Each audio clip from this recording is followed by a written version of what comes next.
Guys, we gotta talk. It's no secret that I'm currently in the middle of making my biggest video ever, a review and ranking of every Steven Universe episode, well, ever. It's been a fun time revisiting the show with a new lens, and seeing how my thoughts on the show have changed. Steven Universe is still my favorite show of all time, there's no doubt, but there are some things in it that I don't necessarily like how it was handled. I don't like how Connie was handled throughout the entire show pretty much. I don't like how Lars didn't get a conclusion to his arc, etc, etc. I'll leave most of my takes for the video itself, but there's just something we have to talk about right now that I have noticed. There is one fusion in the show that is just consistently washed every time they appear. Without fail, the appearance of this fusion is made to be a huge deal, only for them to be immediately defeated by whatever big bad has shown up. Out of all the fusions in Steven Universe, this specific fusion is quite literally the definition of mid. Who could I be talking about? It could be anyone. It's Alexandrite. It's Alexandrite. For those who don't know, fusion in Steven Universe is an ability that most gyms possess. It involves two or more characters joining together into a more powerful being, sort of like in Dragon Ball. Unlike Dragon Ball, however, the fusions in Steven Universe are entirely new characters, with their own personalities that pull from the best aspects of the participants. Take Garnet, for example. Ruby and Sapphire on their own are almost completely unrecognizable from Garnet, but put them together and it just makes sense. Fusions famously have some of the more hype moments in the show, and is definitely one of the best concepts to come from it. That brings us to Alexandrite.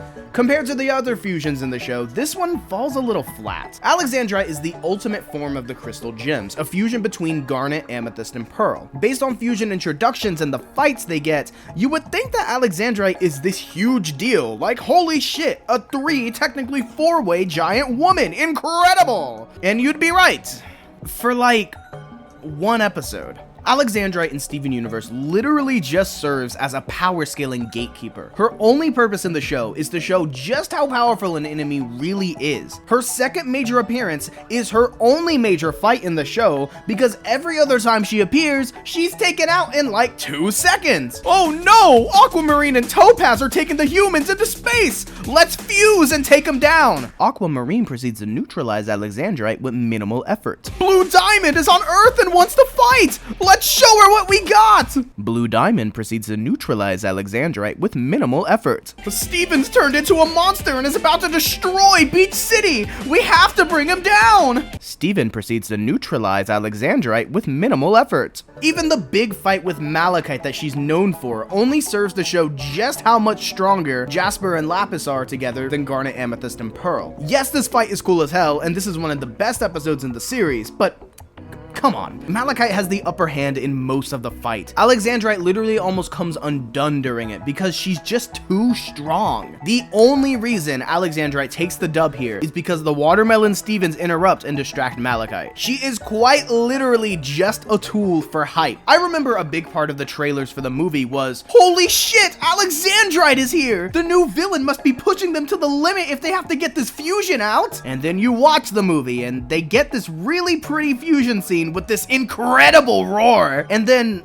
all they do is just gently pick up a car. And one of the worst characters in the show, don't at me. This scene right here honestly sums up how I feel about her. Really hype in the moment, but what they end up doing really isn't all that cool in the end. Even looking at other fusions shows just how half-baked she is as a concept. All of the fusions are basically their own separate characters with their own distinct personalities and special weapons that are a spin on whoever is fused. For example, Smoky Quartz gets a yo-yo after combining Steven's shield and Amethyst's whip. Sardonyx gets a hammer after combining Garnet's gauntlets and Pearl's spear, etc, etc. Alexandrite? She doesn't get a new voice and has no personality. Her voice is just all 3 crystal gems talking at the same time. It's basically like they're all piloting her like a mech. She doesn't even have her own weapon. She just uses the other fusion's weapons and calls it a day. Talk about lazy, am I right? It's just so strange because she's the only fusion like this. You can't even use the, oh, it's because she has so many gems in her. That's why she doesn't have a personality. It's too much of a hodgepodge. When Fluorite is over here with 6 gems gems in her, and she's a lovely old lady who doesn't believe in tall tales. Come on! She has her own voice and personality. Why couldn't Alexandrite? In the episode Know Your Fusion, there's that scene where Sardonyx is trying to get Smokey to reenact what the other Crystal Gem fusions do. They go over all the weapons, like Opal has this really cool bow and arrow. She's awesome! Sugalite has this insane club, and she's the strongest of us all, and is voiced by Nicki Minaj. Awesome! Etc, etc. And when she gets to Alexandrite, she's just like, oh, her thing is she can breathe fire, which I think she did a grand total of 1 time during the entire series. Where does that even come from? I guess maybe if Ruby tried she could, but still, it's pretty sad that that's the gimmick you go with for this episode. Fusions are supposed to be these huge moments for characters in Steven Universe. They usually bring in a really cool fight scene or just a really good top tier moment in the show along with their introduction. Look at this.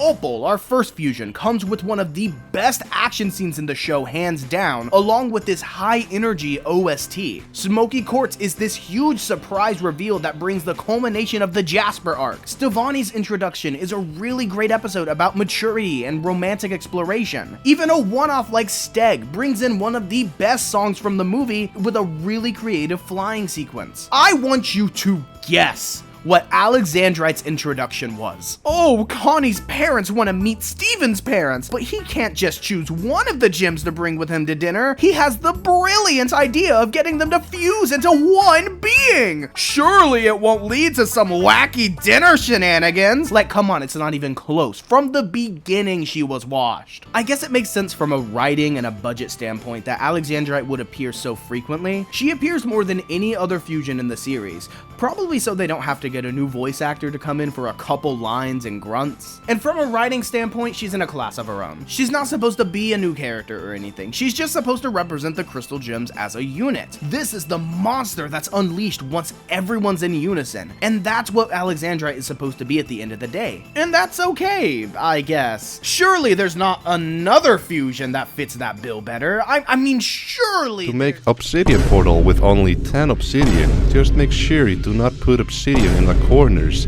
That means you can save 4 obsidian blocks because you don't need to put obsidian in the corner, friends. They may have appeared for one scene in the entire series, but Obsidian is so much cooler than Alexandrite in every way. First off, Steven's included in the fusion, so it much better represents the core Crystal Gem team. Second of all, she's been in the show from the start as the temple statue, so it makes sense that she would be the ultimate Crystal Gem fusion. She may be really similar to Alexandrite conceptually, but it's not even a contest. Her music is crazy. Her very few feats in the show are insane as well. She's able to slice through the diamond ships like butter, bro. Something that the laser light cannons and Opal's bow couldn't even dent in season 1. No, hey, speaking of which, look at that! Obsidian has her own unique weapon. Where's yours, Alexandrite? No, you can breathe a tiny bit of fire. Like, Lars did the same thing in season 1. It's not special. In Steven Universe power scaling, season 1 Lars low diffs Alexandrite. It's canon. Anyways,